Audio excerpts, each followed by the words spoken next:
What is going on, guys? I am Day Hunters, and this is, as you can see, obviously FIFA 13. This is something new for my channel. I'm going to be doing a squad builder for the first time, and I was hoping that this could go pretty well. It's kind of an experiment, just to show you off like what team I've created and why, etc, etc. I've created, if you haven't all noticed already, I've created a Russian league side, not a Russian team, a Russian league side. And this basically equals pace. It's a very, for all those like pace abusers out there, this is definitely a team for you.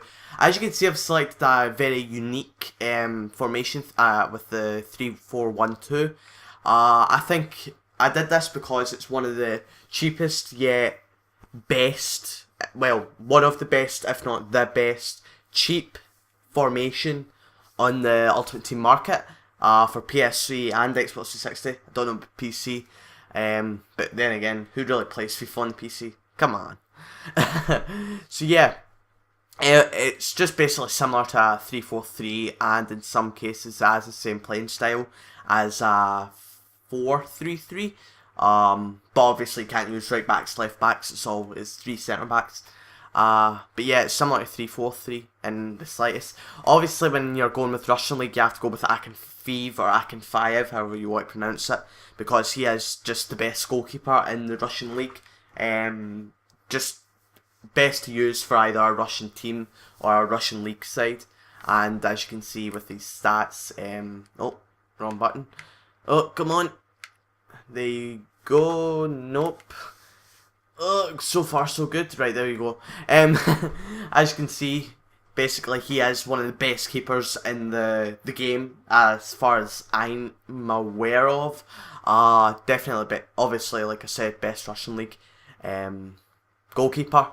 And for those wanting either a CSK Moscow team, Russian team, or Russian League side, Akinfeev's the way to go. He's got Igor is his name. Come on, he's obviously good. Right. The second person I went with is Antonio Ferreira. As you can see, he is the only silver in my team, a shiny silver. Everyone likes those silver kind of cards. I don't know why, I prefer gold myself, but as you can see, he is 6'3". As with my other defenders, they are in the 6 foot range and they are fast. They can catch up with the likes of Agbonlahor, Walcott, Darren Bent, just like strikers that you would expect to just destroy and rampage through your defence. You can easily just catch up to them with these defenders. I always put Antonio Ferreira here, as you'll see later on in the video. The second one being Bochetti, the Italian Spartak Moscow player. He is he's 6'1" and is the slowest in the side, but he's not slowest in the side. Witzel is, but he's the slowest defender in the side. But 76 pace for a defender isn't really slow. That is quite good, and for that to be your slowest defender is definitely an advantage.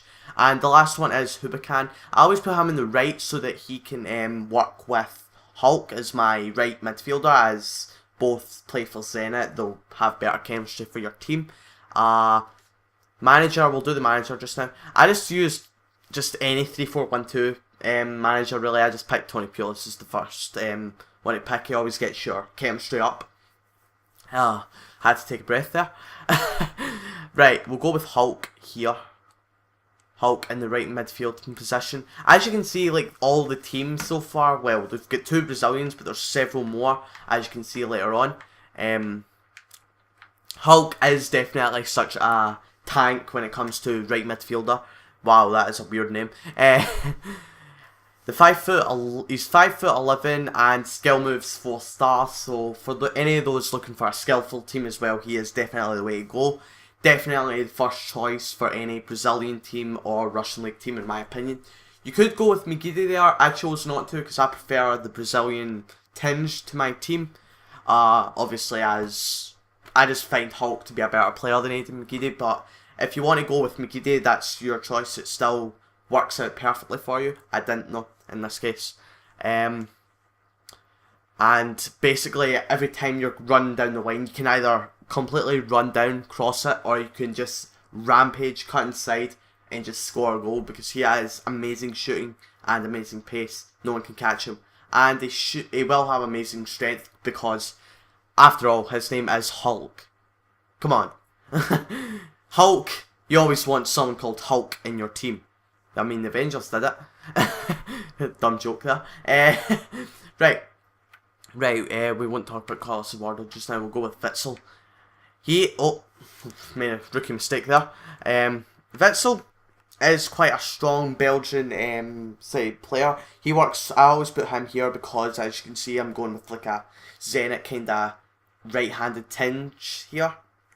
So obviously he would work well best with Hubicam and Hulk.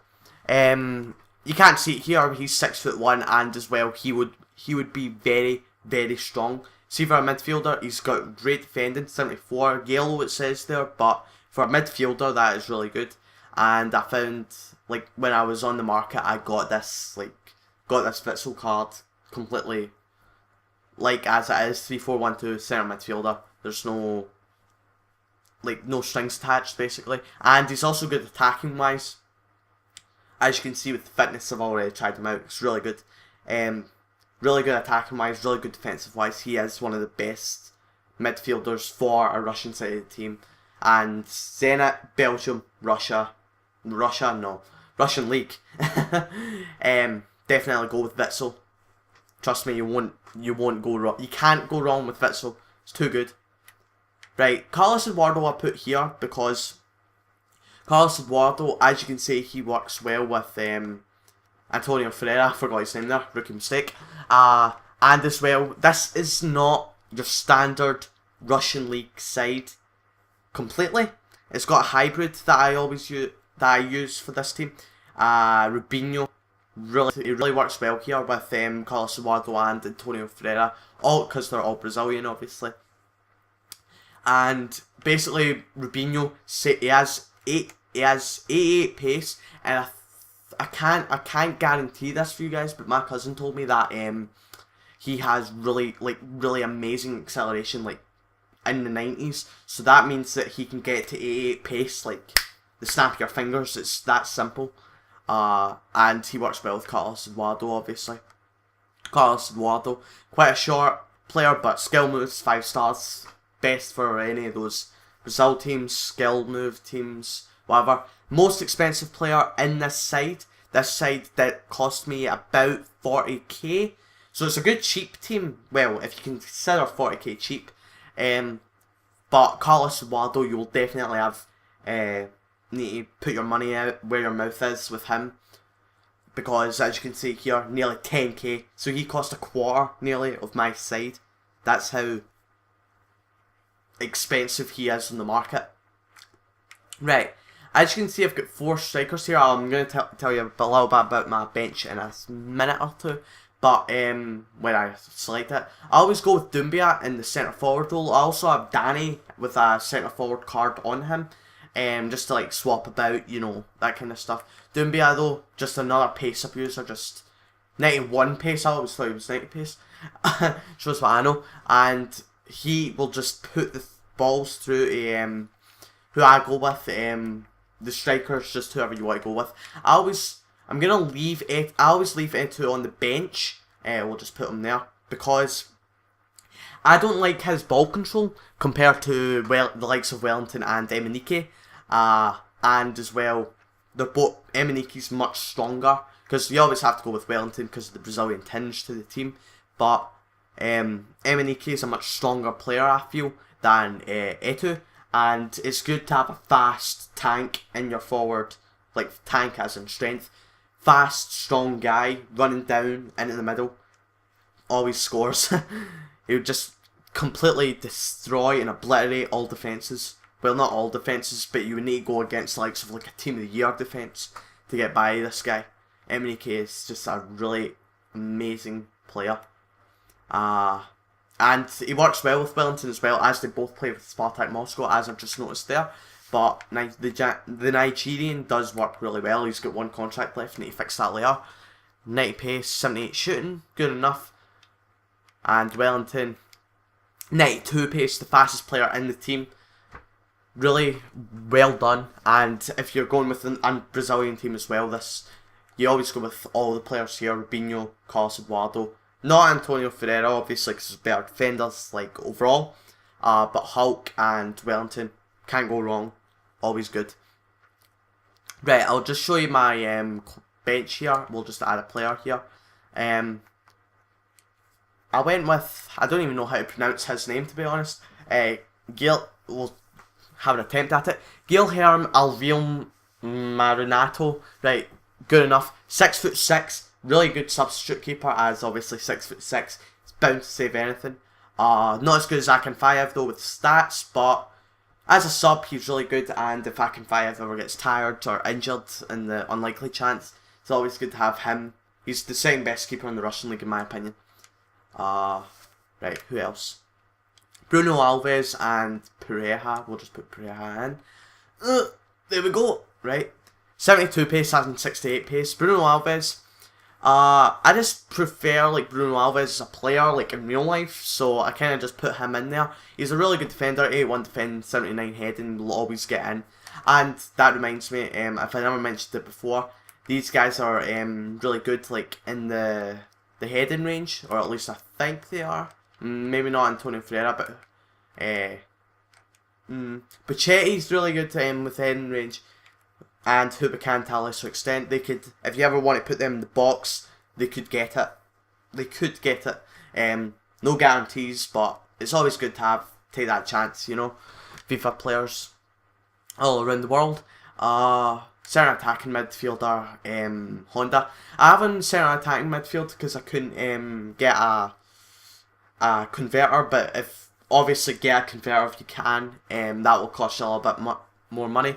But it will be worth it, as he is perfect when it comes to, you won't see it here, but free kick accuracy and stuff like that. He is perfect to have on your free kicks. He's probably one of the best in the game, if not the best. I don't think he's the best, but he's definitely up there with the likes of, we'll say Ronaldo stereotypically, because I couldn't think of anything there, but Ronaldo's good at free kicks for real life. Gonzalez, 90 pace, and plays with CSK Moscow. Just a good sub to replace for Rubinho. He's faster than Rubinho, but like I said, Rubinho's acceleration is much better, much superior. And he's good as a hybrid for your Russian league side. Works well with the Brazilian tinge, like I said before. And you can't go wrong. Well, you could, but you would need to be like idiotic to do so. And centre forward Danny 3412 again. Just same again, you just you swap him around with Doumbia if Doumbia ever gets tired, or if Danny gets tired, to put the other one on. Simple as that, because it saves you having to spend money on those squad fitness / player fitness cards. I mean, player fitness cards don't cost a lot, but obviously if you're really a cheapskate or just don't have enough money, just swap them about. You're good as gold. And I don't think I mentioned it. Like I said, Etu.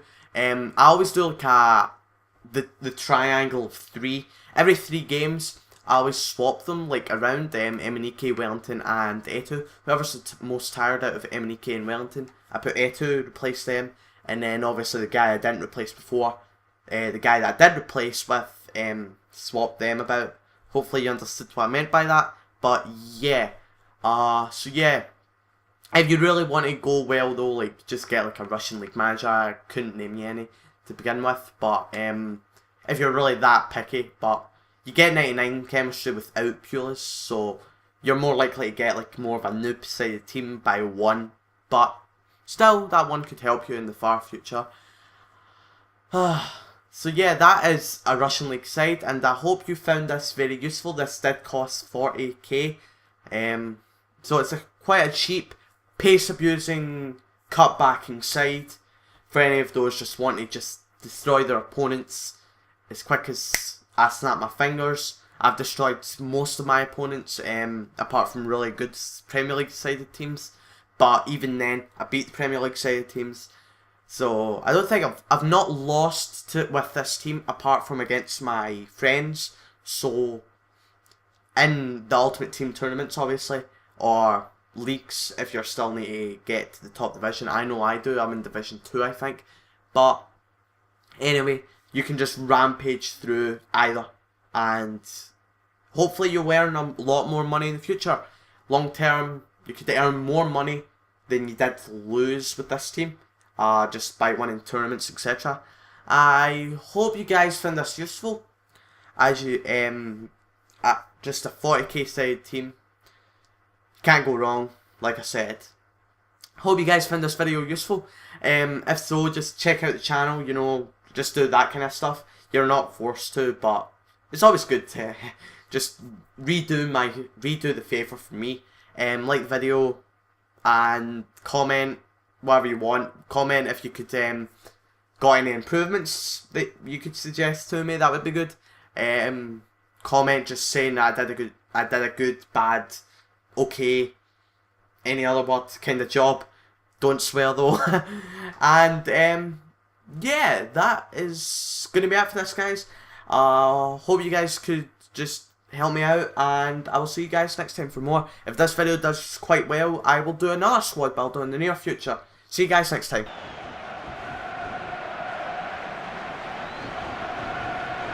So dangerous. Here's the shot, and he scores. Well, that's absolutely what they needed, to get the goal to go ahead and give them the chance of the victory to keep them in the division. Oh, you got to hand it to them. Here comes Hulk. It's hard to stop in these areas. And the defender stepped in very capably. Wonderful play. Keeps it going well. And in the middle, he's got some help. Crosses on. And he's put it away beautifully. Well, that is a disastrous... Mourinho with his dribbling skills.